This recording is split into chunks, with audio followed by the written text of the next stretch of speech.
ক্যাঁকড়া আছে, ক্যাঁকড়া ক্যাঁকড়া কাতলা কাটবে না, তেলটা নিতাম। আরে 300 করে হলে 600 180 টাকা। 600 কাটা আছে, তেল আছে। কি নেবে? তেল আর কিছু না। মাছের তেল দিয়ে শাক হবে। একটু পরে আসো।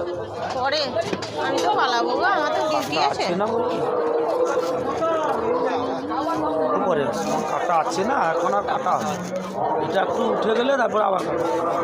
আমি তেলের জন্য কি মাছ কাটবো বলো? না, সম্ভব না, সম্ভব না।